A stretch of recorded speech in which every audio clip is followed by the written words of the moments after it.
What you reading, Jordan? Alex asked, his eyes wide with curiosity. It's the Bible, Alex. It's full of amazing stories. Really? Like what? Alex scooted closer, eager to hear more. Well, it starts with the most amazing story of all, how God created the whole world. First, there was nothing but darkness. Jordan began, his voice filled with wonder. Then God said, "Let there be light." And boom, there was light. Wow, what happened next? God created the sky, the oceans, the land, and all the animals. And on the seventh day, he rested. He must have been tired after all that creating. Alex giggled.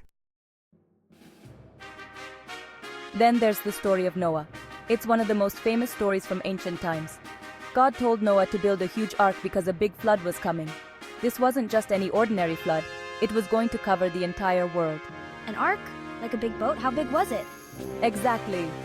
It was enormous, big enough to hold 2 of every kind of animal.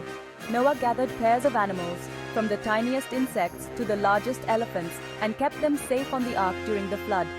The rain poured down for 40 days and 40 nights, and the whole world was submerged in water. But Noah, his family, and all the animals were safe inside the ark. After the flood waters receded, God made a beautiful promise to Noah.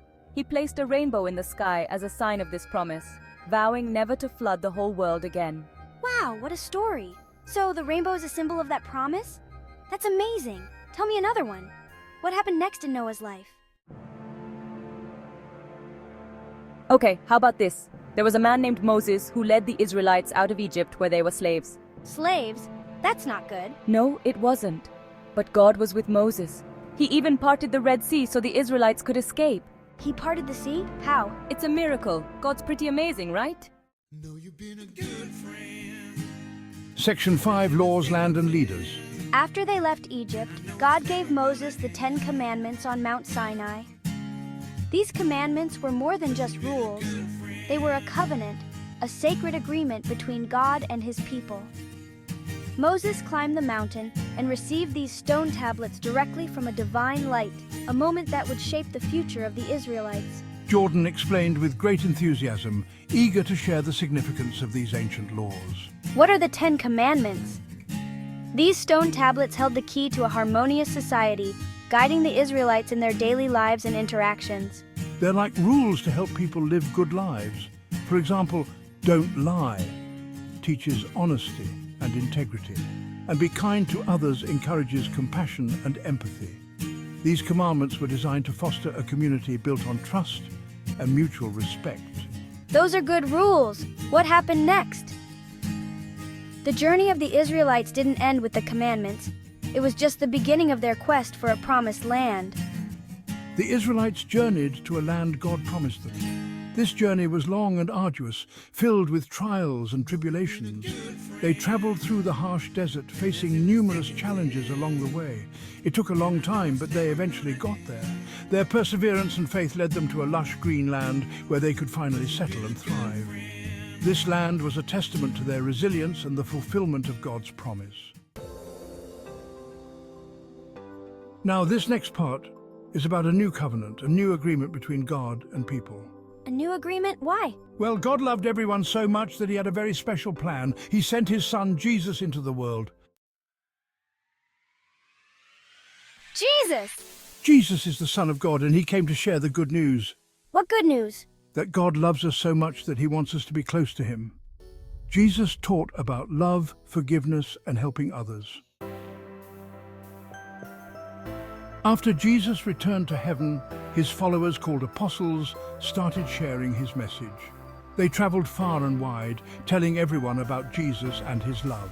Even wrote letters to encourage new churches that were popping up everywhere. Wow, that's dedication. Finally, there's the book of Revelation. This book is the last one in the Bible, and it's filled with visions and prophecies about the end times and the future. It talks about the future and how God will make everything new and perfect. Imagine a place where there is no pain, no suffering, and no sadness. Everything will be filled with joy and peace. New and perfect? How can that be?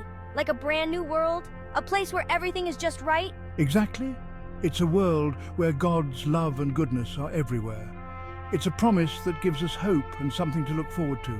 It's a message of hope for everyone who believes in Jesus. No matter what happens in this life, we can have confidence that a better future awaits us. Wow, the Bible is full of amazing stories. Each one teaches us something important and helps us understand God's plan for us. It sure is, Alex. And the best part is these stories are not just for the past. They are alive and relevant for us today. And the best part is it's a story that never ends. It continues to inspire and guide us every day, giving us hope and direction for our lives. So whenever you feel lost or uncertain, remember the hopeful ending that the book of Revelation promises. It's a reminder that no matter what, there's always a brighter future ahead. Together we can look forward to that perfect world and live our lives with hope and joy, knowing that God's promises are true and everlasting.